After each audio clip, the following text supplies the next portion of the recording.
On Shark Kpop Anime Night, the Sharks have some mistakes, and they come up short 3-2 over the Ottawa Senators.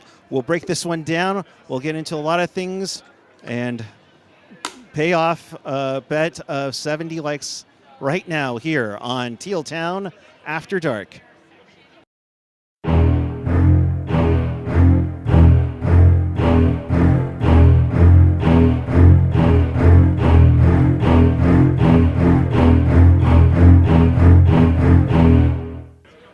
Good evening, everyone. It is Saturday night, November 22nd, 2025. The Sharks lose in regulation to the Ottawa Senators 3-2. We welcome you to this edition of Teal Town After Dark. This is your live interactive Sharks postgame. We do this after every game, so if you want to be part of the show, chat with us, fellow hockey fans all over the world and in Sharks territory on the YouTube page of the app. We welcome those of you watching us from Hockey Night in Canada, and I'll give a special shout out to the Zombies hockey club that's going to be playing on the ice shortly right now. They were having fun, and they had some absolute beauties of uniforms here. So, hi, everyone.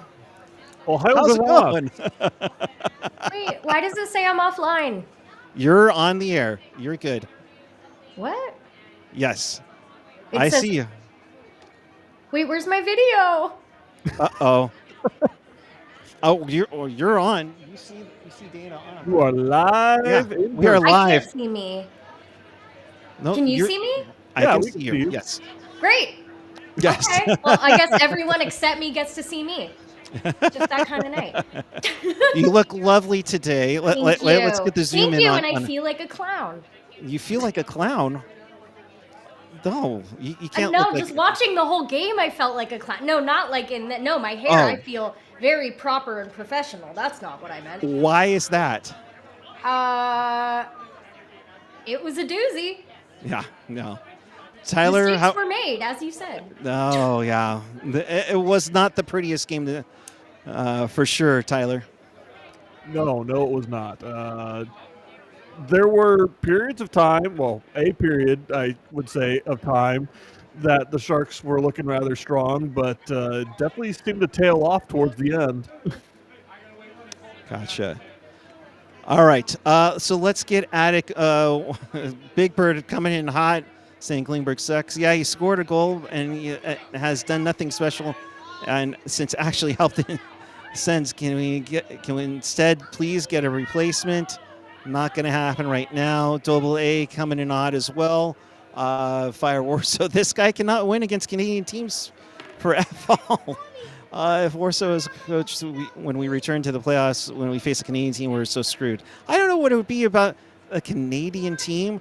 I thought it didn't help that some of the calls weren't exactly the best in the Sharks' favor early on. It was a large sample size. Yeah, I think the jury's still out on that.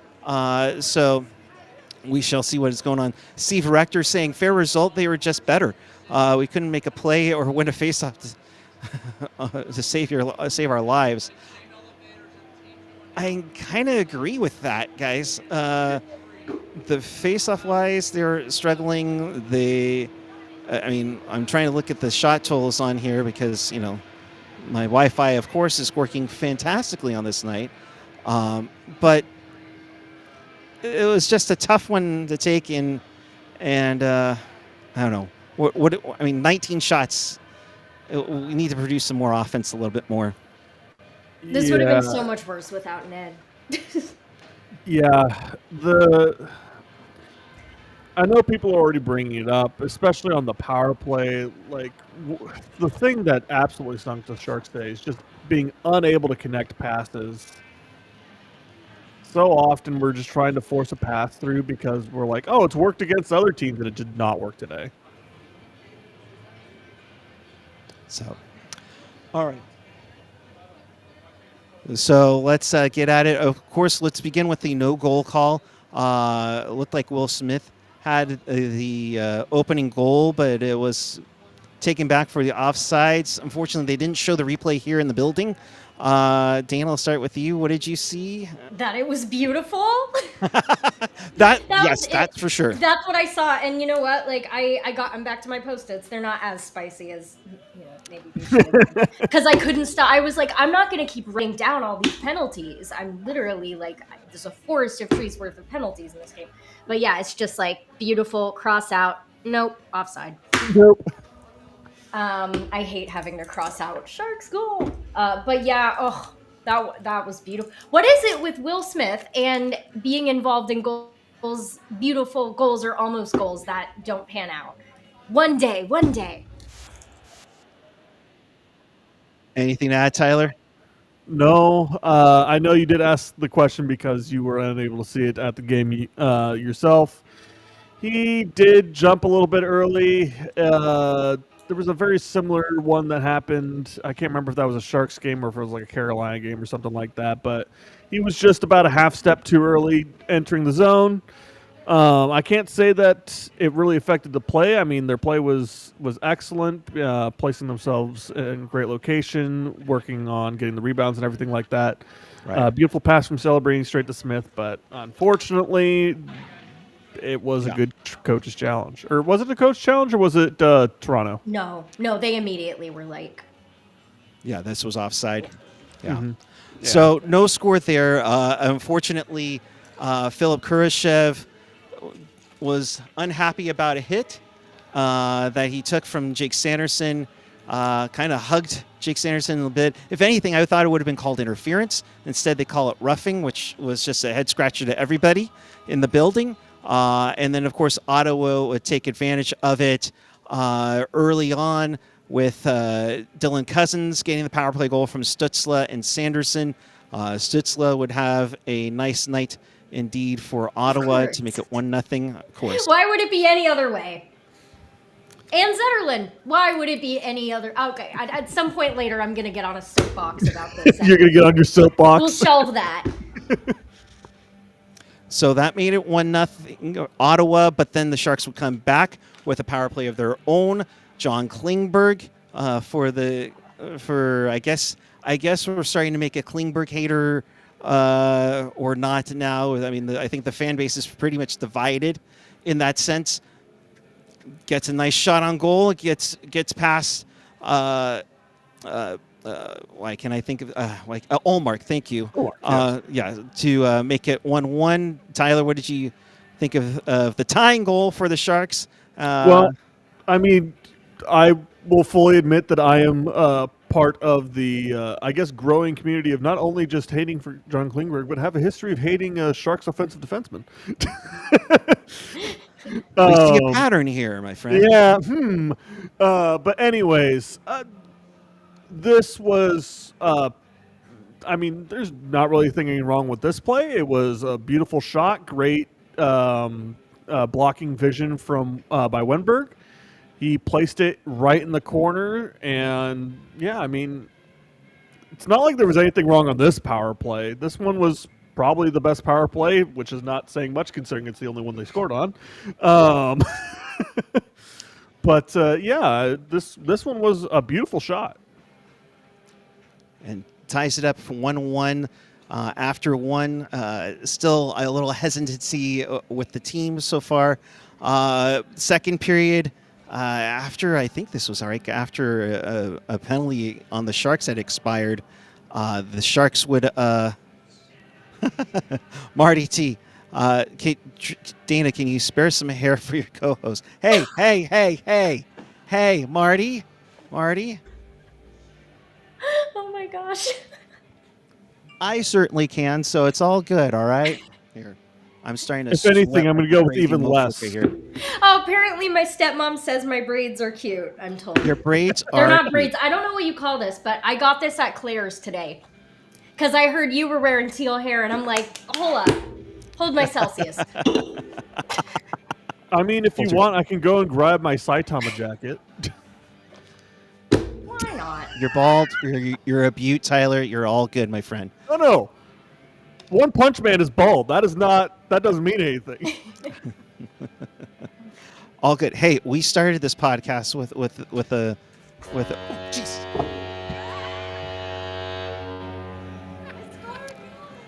They just tied it up, gang. Let's go. Oh man. Okay, so that's wild. Look, I'm working on hard things. Okay, These weeks, okay. Oh, jeez. I was gonna say When they don't score and that thing goes off. Not expecting it. All right. I was gonna say, can someone look up what percentage of this game was 5-on-5? Yeah, like 2? There was a lot of penalties here on this one. Sorry, I'll stop interrupting you, please. No, you're good. So, no, math wizards out there, please let me know. I need to know. Let's see. So, I mean, Ottawa would take 3 penalties plus Kurashev's first, and then it'll be vice versa, where the Sharks take 3 penalties, and then an Ottawa goal or Ottawa penalty. So there's 8. We'll go with another 4 there. So, 12 penalties times 2, 24. So, yeah, nearly 24 into 60. I mean, someone do the math. I mean, yeah. And Felix is saying it in the chat. There were so many power plays tonight, I gave up gifting them eventually. Yeah, so 2/5 of the game, if you want the mathematics. So was even strength or was there was a penalty. So 40% of the game. That's way less than I thought. 40% of the game was on a power play. A lot to clean up, I think. And Dana, I'll begin with you and refer to the notes if you possibly can. I will. Is it me? But since that road trip, and yes, they got a win in Minnesota, they lost to Calgary, lost to Seattle, this team seems a little tired. Yeah, I would agree. Not to throw Liljegren under the bus, but he had some sloppy events this game that, I don't know, kind of gave that. Was the Ottawa goal you were talking about, the Zetterlund goal? Because again, This is why I was setting you up for the Zetterlund goal. So amazing. What says you, my dear? Why did we trade? I for the most part, like I have, like many Sharks fans, like I think Mike Greer has made really good moves, some of which that I haven't even come to appreciate until later. I don't know if Zetterlund leaving will ever really like I mean, who knows in the future?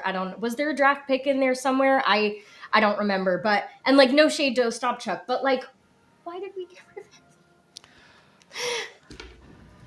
He had such great chemistry with the guys, and he hasn't been doing great on Ottawa, but of course he comes here and scores.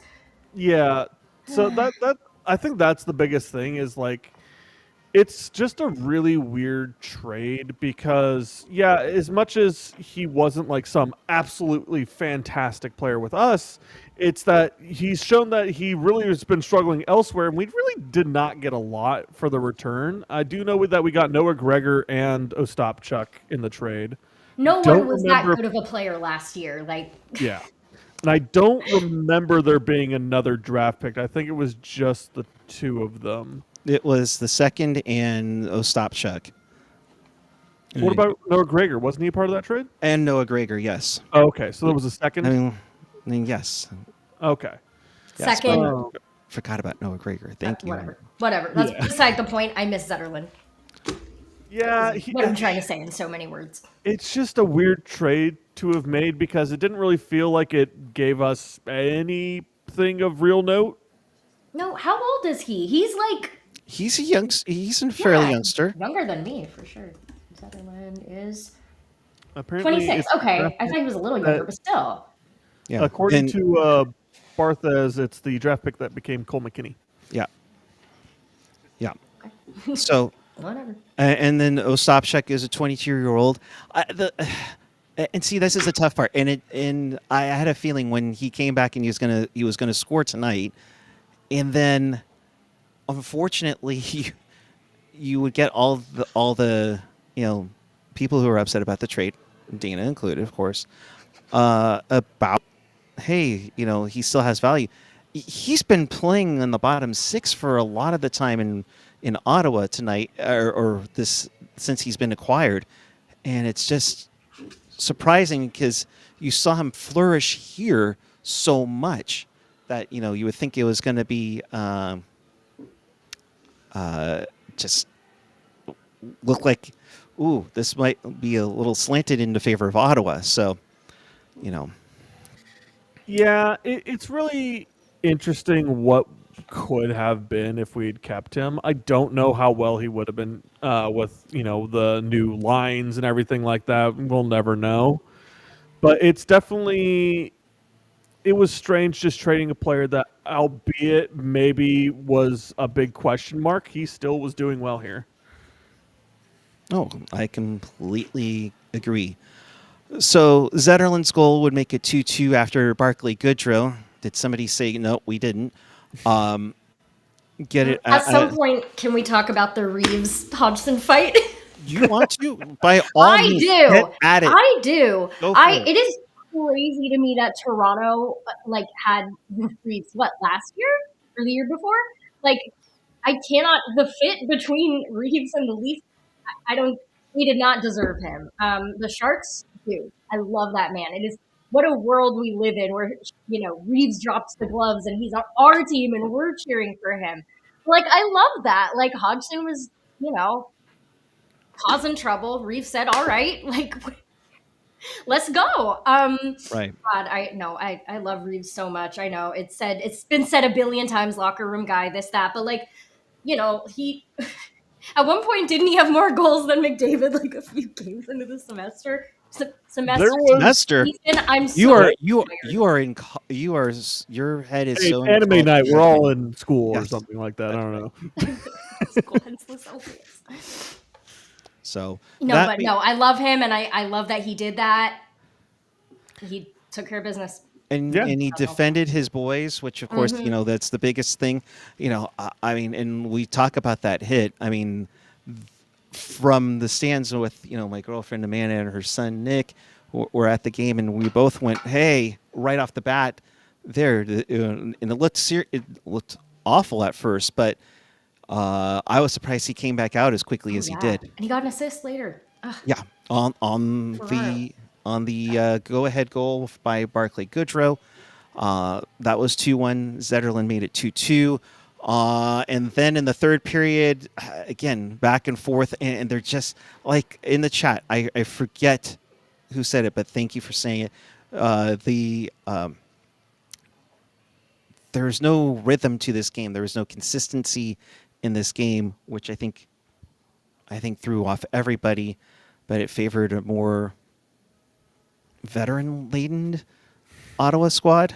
Yeah, relatively speaking. Exactly. An Ottawa squad that they've been working together more, and they're able to deal with that. Just kind of, they know where the others are going to be, even in a weird situation.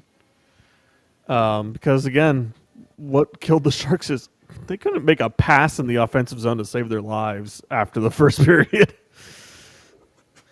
Yeah. That's what I meant about feeling like a clown. It was secondhand embarrassment. Yes. Schadenfreude, if I'm not mistaken. Oh my gosh. And I thought that was when someone else was suffering and you feel good about it. Well, that's right. That's Schadenfreude. What's the other German word? I don't know. The Germans have a word for everything, They so do. we can call up Almost Shark Timmy Stutz and ask him if he has a word for that. And on that note... and on that note, great segue, Dave. Good job. And on that note, unfortunately, we talk about the game-winning goal, which came with about 6.5 minutes to go, where two Senators go past it. Nedlekjovic is drowning outside his crease, and Stützle gets in there for the game-winning goal. Which, he made the save, though. I know. He made the save. And then, I'm sorry, Klingberg, how do you miss that? You guys know when you trip or something and that half second when you realize you tripped and then you're like, it feels like it happens in slow motion. Like that half second, you feel like you see every like frame. That's how I felt when we saw the puck not cross the line. I was like, oh, Klingberg's going to get, nope. And not necessarily on Klingberg's fault per se, No, but but like, oh, that's just. But it's an ongoing thing of the Sharks not clearing. Well, I mean, this is a little bit more than just clearing the crease, but we've not been able to clear the crease on any rebounds, whether it was early games when we were complaining about Askarov's bad rebounds. I mean, there was the goal a couple days ago where we weren't clearing the crease and they got the puck out of the air. It's just the Sharks are struggling with clearing the crease, and this is just another one of those. And I'm pulling up. Jules, thank you for jumping in here to send it to me. But the pain of that's how close it is. And Muka Madulan takes out his guy and can't get it. And then Stützle comes and crashes in and gets the winning goal. But that's just a painful picture to look at. Like, my God. Bertez is saying that we missed the super chat. I thought we got that. It was Nope. early on in the. Nope. Barthez. I'm Barthez, sorry, yes. fam. Barthez I still don't know how to Italian. pronounce your name, but I love you. Klingberg didn't clear because he had the Ottawa money line. No, don't make accusations about We don't betting need towards that. Ottawa players. We don't. We already had that in baseball. We don't need that in hockey. Right. So, that's a tough and painful one to lose it on. So the Sharks will lose this one 3-2. Couldn't get a face-off to go with them. Couldn't get, a chance to really sit up per se, and we had a couple chances.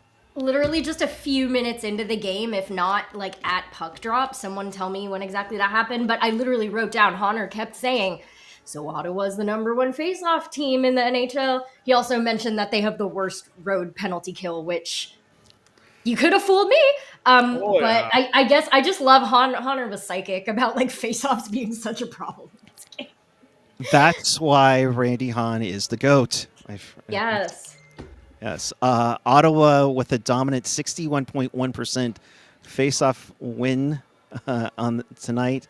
Both teams gave up a power play goal on 5 chances. It's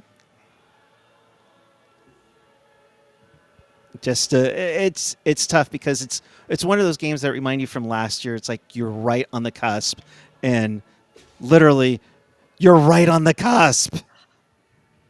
So, what's that meme? Like images taken moments before disaster. Oh yeah. So. A tough one indeed for that. I know the Barracuda are underway right now.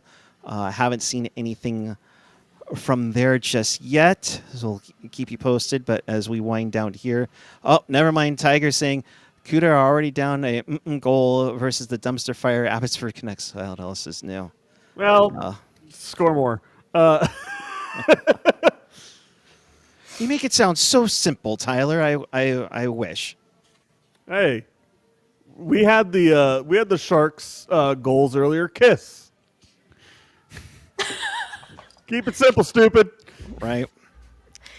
Oh, jeez. Oh, thank you, Jerry. Jerry, thank you very much, my friend.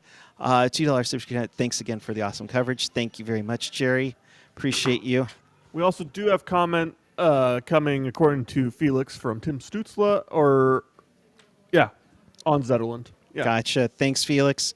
Stützle on Zetterlund getting his second goal this season. I would say he's struggled. He's gotten a lot of looks. He's playing the right way. Wow. Is he Warsofsky? Or, he's checking really hard. He goes right to the right areas. And, yeah, just great to see him get rewarded, but I wouldn't say he struggled at all. Well, are you putting him in the right spot for him to be successful? Is how I would look at it in Ottawa, because we've seen him be on the cusp of like almost 20 goals on hand, and not exactly that didn't come from just playing like from Celebrini alone. He was one of those guys that were pretty awesome. And a nice ovation, too, tonight when they showed him on the screen. Well, and so do we want to talk about what seems to be, or at least in my mind, it's something I've noticed that I know people have been complaining about Smith's play, but People aren't me. How have you been feeling about Khrushchev on that line? I don't feel he's got much chemistry with them. He has moments, but I don't think that, I mean, I don't stick and be like, okay, that's the guy with them. Now, the question being, do you move Eklund up there again? I don't know if Toffoli's got to be battling something, but he continues to deny it. But so we'll take that as it may. He was on the second line tonight, so I don't know. I feel like right now there's just not really a perfect third member of that line. So yeah, stuff. He's been doing so well, but I felt like his play on the second line has been better than his play on the first. I do know that we have injuries that are kind of shuffling around those lines. Right. But I especially liked early into the season, what was it, like Wenberg, Khrushchev, and Skinner was a line, I think, at one point that was working well together. Was that before Skinner Yeah, that was before the injury. So I don't know. I just haven't been feeling that Khrushchev's been having the most chemistry with Smith and Celebrini. Yeah, which is frustrating indeed, you know. But I mean, I'm trying to pull it up from earlier today, so no morning skate because of the late afternoon start. But I know I want to say it was Max, Shane, and Curtis all said, they don't look. They're not too far off with Skinner and Misa. Of course, we've mentioned many times that Misa's probably closer, Skinner is closer to coming back versus Misa. Let me get that correctly accurate there. So next 7 to 10 days. Fingers crossing. I mean, always have some help here. Logan, that's what I'm saying. If it's not Khrushchev, then who? Like right now, there's just not a perfect. Oh yeah, right now I'm not sure who you move up. The only other option is Eklund, and we know that Eklund's not always been the best guy with both of them, but there's not a lot of options at the moment. I mean, we're missing probably the only other option that was available in Skinner. Right. So we shall see what happens. Of course, we're right back at it tomorrow. The Sharks take on the Boston Bruins. I would assume we're going to see Askarov in net. Ned played fairly well. Gave up 3 goals, yes. But, I'm sad he deserves a save percentage above 889. I mean, let's be honest. That third goal, he did make the save. He got the kick out, and he was able to at least knock the stick away. I don't know if it counted as officially a save. So yeah, that's a rough one for him to get dinged against him for. Yeah. So that should do it for us on this night, as I'm prepping to be tackled by Blue Coats shortly. So I'm not literally, but you know what I mean. So in case you missed this or you want to watch this again, check us out on tealtownusa.com or wherever you get your podcasts. The audio version will be up shortly. You can always follow us on the YouTube channel. So hit that like button, hit that subscribe button, and hit that notification bell. That'll let you know when we do go on the air. So thank you very much for watching. Dana, I will leave you with your final thoughts and anything you missed on your Post-it notes. Steve, I love the idea of Klingberg and Goldson. I don't know, man. I don't know. That's funny. No, I'm sure. I believe in Askey to...